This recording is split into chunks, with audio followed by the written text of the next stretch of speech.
श्री सीतारामचंद्र भगवान की जय। मंगल भवन अमंगल हारी, द्रवहु सुदशरथ अजिर बिहारी। श्री राम जय राम जय जय राम, श्री राम जय राम जय जय राम। चले राम लक्ष्मण मुनि संगा, गए जहाँ जग पावनी गंगा। गाधि सुनु सब कथा सुनाई, जेहि प्रकार सुरसरी मई आई। तब प्रभु ऋषिन समेत नहाए, विविध दान वही देव निपाए। हर्ष चले मुनि वृंद सहाया, बेगी विदेह नगर नियराया। श्री राम जय जय राम, श्री राम जय जय राम। जब राम जी और लक्ष्मण जी श्री विश्वामित्र जी के साथ चले तो वहाँ पहुँचे जहाँ पर माता गंगा, पतितों को पावन करने वाली माता गंगा बह रही थीं। गाधि सुनु सब कथा सुनाई।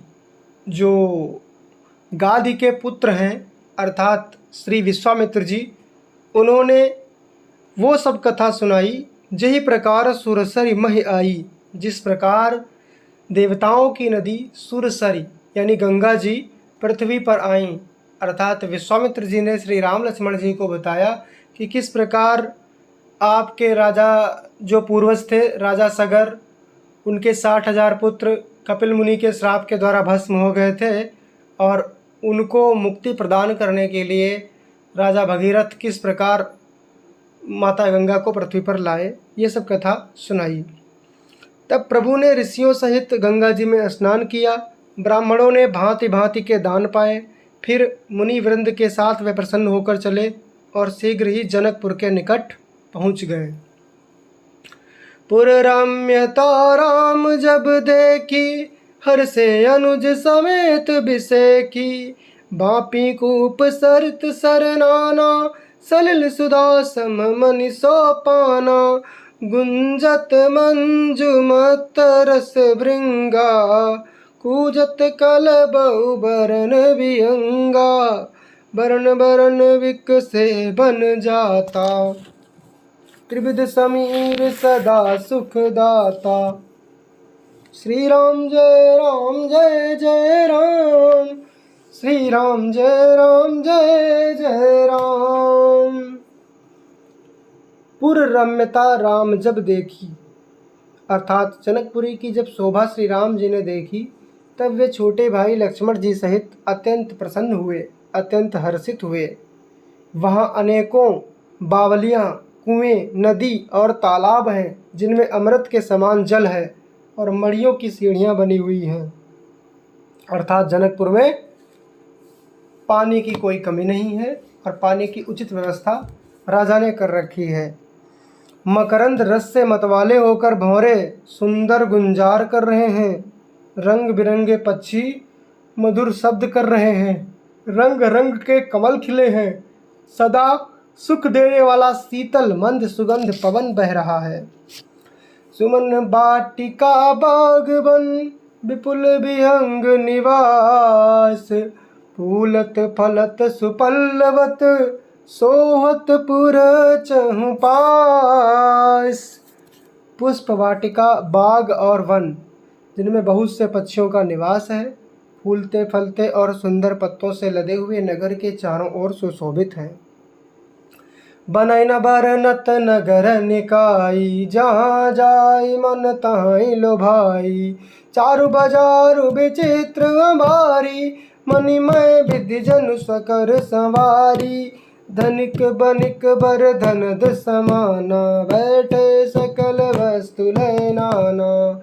चौहट सुंदर गली सुहाई, संतति राय सुगंध सिंचाई। मंगलमय मंदिर सब केरे, चित्रित जनुरति नाथ चितेरे। पुर नर नारी सुभग सुचि संता, धर्मशील ज्ञानी गुणवंता। श्री राम जय राम जय जय राम, श्री राम जय राम जय जय राम। नगर की सुंदरता का वर्णन करते नहीं बनता, मन जहाँ जाता है वहीं लुभा जाता है।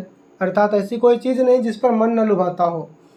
सुंदर बाजार हैं, मड़ियों से बने हुए विचित्र छज्जे हैं, मानो ब्रह्मा जी ने उन्हें अपने हाथों से बनाया है। कुबेर के समान श्रेष्ठ धनी व्यापारी सब प्रकार की अनेक वस्तुएं लेकर अपनी दुकानों में बैठे हैं।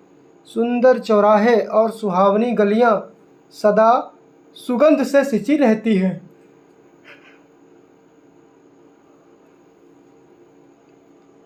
सबके घर मंगलमय हैं, उन पर चित्र कढ़े हुए हैं जिन्हें मानो कामदेव रूपी चित्रकार ने अंकित किया। नगर के सभी स्त्री पुरुष सुंदर, पवित्र, साधु स्वभाव वाले, धर्मात्मा, ज्ञानी और गुणवान हैं।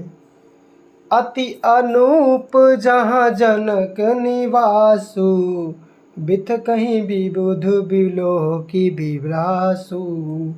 होत चकित चित कोट बिलो की, सकल भुवन शोभा जनुरो की। जहाँ जनक जी का अत्यंत अनुपम निवास स्थान है, वहाँ के विलास को देखकर देवता भी स्तंभित हो जाते हैं। मनुष्यों की तो बात ही क्या, कोट अर्थात राजमहल के परकोटे को देखकर चित्त चकित हो जाता है। ऐसा मालूम होता है मानो उसने समस्त लोगों की शोभा को रोक रखा है। धवल धाम मणिपुरट पट, सुघटित नाना भांति। सिय निवास सुंदर सदन, शोभा किमी कही जाती। उज्ज्वल महलों में अनेक प्रकार के सुंदर रीत से बने हुए मणि जड़ित सोने की जरी के पर्दे लगे हैं। सीता जी के रहने के सुंदर महल की शोभा का वर्णन किया ही कैसे जा सकता है। सुबग द्वार सब कुलिस कपाटा, उपवीर नटमा गद भाटा। बनी विशाल बाजी गजशाला, अय गय रथ संकुल सब काला। सूर सचिव से नप बहु तेरे, नप गह सरिस सदन सब केरे। पुर बाहर सर सरित समीपा, उतरे जहाँ तहाँ विपुल महीपा। देखी अनूप एक अवराई, सब सुपास सब भांति सुहाई।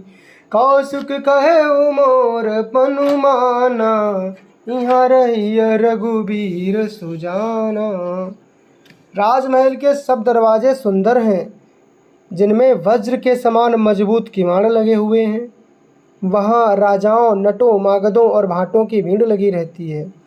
घोड़ों और हाथियों के लिए बहुत बड़ी बड़ी घुड़सालें और गजशालाएं बनी हुई हैं, जो सब समय घोड़े, हाथी और रथों से भरी रहती हैं। बहुत से सूरवीर मंत्री और सेनापति हैं, उन सबके घर भी राजमहल सरीखे ही हैं। नगर के बाहर तालाब और नदी के निकट जहाँ तहाँ बहुत से राजा लोग उतरे हुए हैं, अर्थात डेरा डाले हुए हैं, क्योंकि सीता जी का स्वयंवर है।